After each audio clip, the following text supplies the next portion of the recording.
Subscribe कीजिए हमारे इस यूट्यूब चैनल स्टडी स्टार्स 27 को और लेटेस्ट वीडियो के लिए इस बेल आइकन को क्लिक करें। हेलो स्टूडेंट, मैं दीपेश केसरवानी आपको मध्य भारत का इतिहास पढ़ा रहा और मध्य भारत के इतिहास के अंतर्गत आज हम लोग पढ़ने वाले हैं दिल्ली सल्तनत के बारे में। दिल्ली सल्तनत जो कि आपका सबसे महत्वपूर्ण टॉपिक है मध्य भारत में, और इसमें हम लोग देखेंगे कि किस तरह गुलाम वंश ने, बलबन वंश ने, खिलजी वंश ने, तुगलक वंश ने या यहाँ तक मुगल शासक ने कैसे यहाँ पर शासन किया। तो चलिए देखते हैं हम लोग।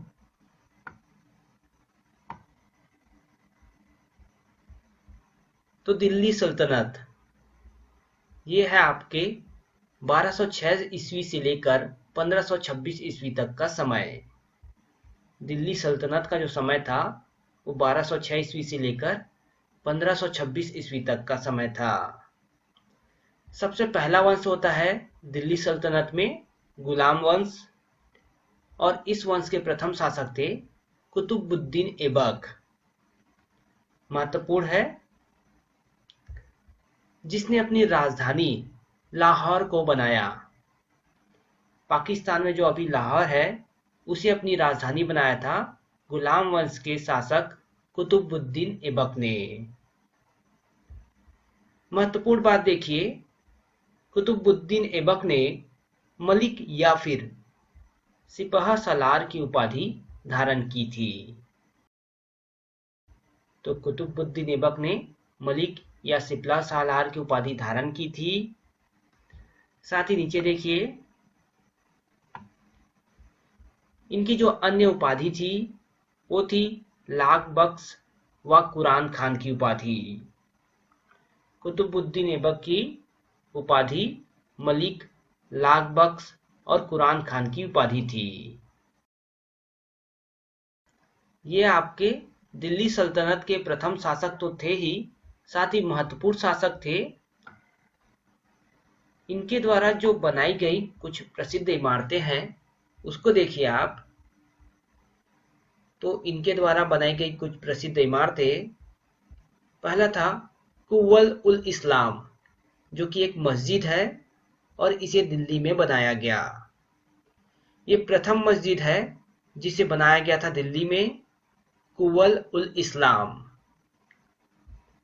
2.5 दिन का झोपड़ा, ये मस्जिद जो है अजमेर में बनाया गया।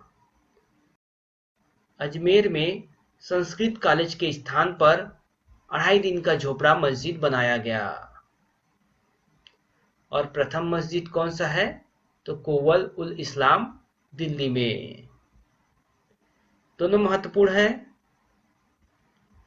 कुतुब मीनार, तो दिल्ली के कुतुब मीनार जो है उसका निर्माण चालू करवाया था कुतुबुद्दीन ऐबक ने, और उसके निर्माण को जो कंप्लीट करवाए थे वो थे इल्तुतमिश। और जो कुतुब मीनार है वो समर्पित है प्रसिद्ध सूफी संत कुतुबुद्दीन बख्तियार काकी को। तीनों पॉइंट याद रखिएगा। निर्माण का स्टार्टिंग किसने कराया, खत्म किसने कराया और किसको समर्पित है। आगे देखते हैं हम लोग।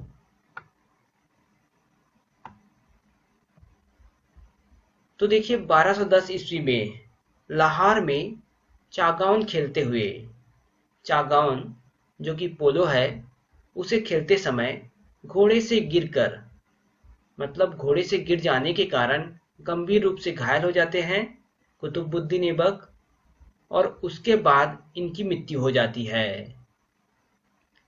देखिए ये आपके एग्जाम में पूछा हुआ क्वेश्चन है।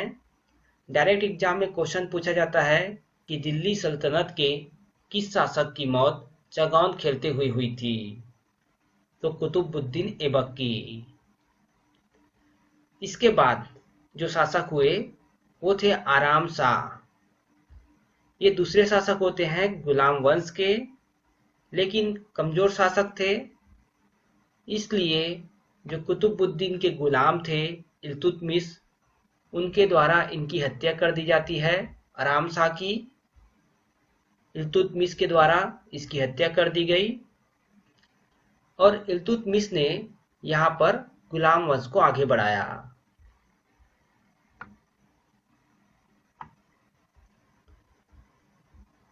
तो देखिए इल्तुतमिश के बारे में 1211 ईस्वी से 1236 ईस्वी तक इल्तुतमिश ने यहाँ पर शासन किया है। इल्तुतमिश कुतुबुद्दीन ऐबक का गुलाम था, जो कि बाद में उसका दामाद बन जाता है। तो इल्तुतमिश जो थे वो कुतुबुद्दीन का गुलाम था, बाद में उसका दामाद बन जाता है और आगे जाकर आराम शाह को मारकर वो यहाँ पर गुलाम वश में शासन करता है। आगे देखते हैं हम लोग।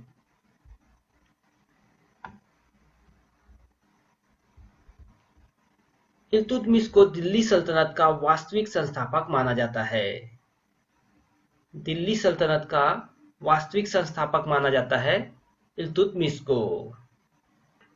और दिल्ली सल्तनत के जो प्रथम शासक थे वो थे कुतुबुद्दीन ऐबक, लेकिन वास्तविक संस्थापक की बात करें तो इल्तुतमिश। इल्तुतमिश क्या करते हैं, अपनी राजधानी लाहौर से दिल्ली स्थानांतरित करते हैं। यहीं पे समझ में आ गया होगा आपको कि दिल्ली सल्तनत में जो राजधानी थी वो लाहौर थी, तो वो थे उस समय कुतुबुद्दीन ऐबक। लेकिन दिल्ली सल्तनत में जब राजधानी दिल्ली बनी तब यहाँ पर वास्तविक संस्थापक कहलाए इल्तुतमिश। याद रखना है आपको इस पॉइंट को। आगे बढ़ते हम लोग।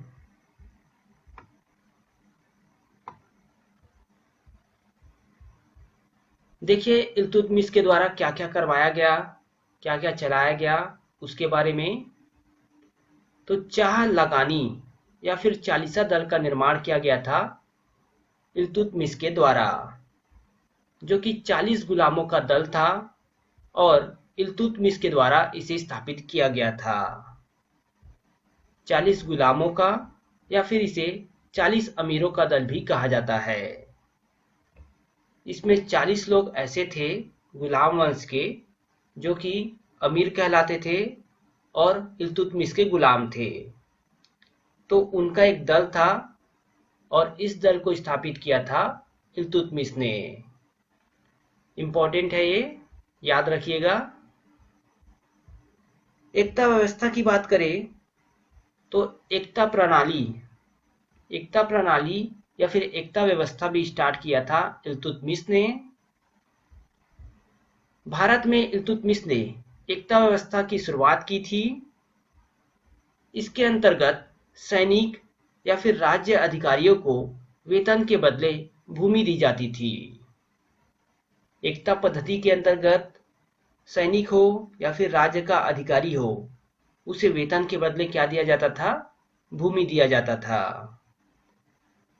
इसके जो इख्तियार थे उसे मुक्ता या फिर वली के नाम से जाना जाता था। इख्तियार को मुक्ता या वली के नाम से जाना जाता था। और एकता व्यवस्था जो है इसके अंतर्गत सैनिक या राज्य के अधिकारियों को वेतन के बदले भूमि दी जाती थी। आगे देखते हैं हम लोग।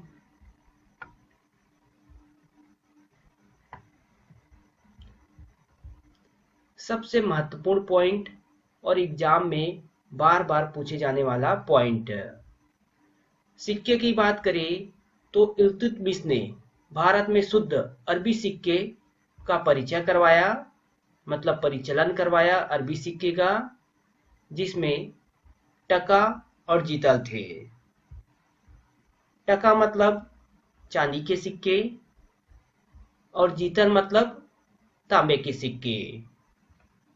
तो इन सिक्कों का प्रचलन करवाया इल्तुतमिश ने भारत में।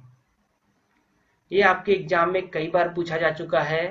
टका मतलब क्या होता है, सोने के सिक्के, चांदी के सिक्के, तांबे के सिक्के या फिर कांस्य के सिक्के। तो ये है आपका चांदी का सिक्का।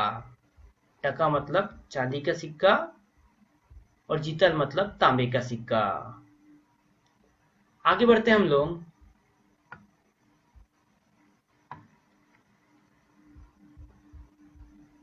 देखिए, इल्तुतमिश ने अपने बड़े पुत्र नसरुद्दीन महमूद के लिए 1232 ईस्वी में भारत का पहला इस्लामिक मकबरा बनवाया था।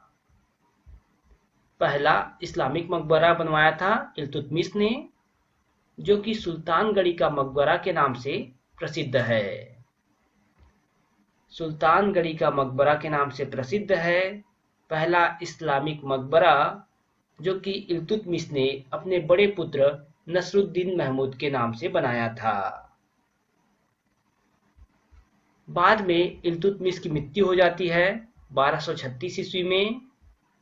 इल्तुतमिश की मृत्यु हो गई और उसे महरौली में कुतुब अहाते में दफनाया गया। महरौली में दफनाया गया इल्तुतमिश को। और जब इल्तुतमिश की मृत्यु हो जाती है, उसके बाद उसके द्वितीय पुत्र रुकुबुद्दीन फिरोज ने शासन को संभाला, लेकिन इसकी भी मृत्यु हो जाती है।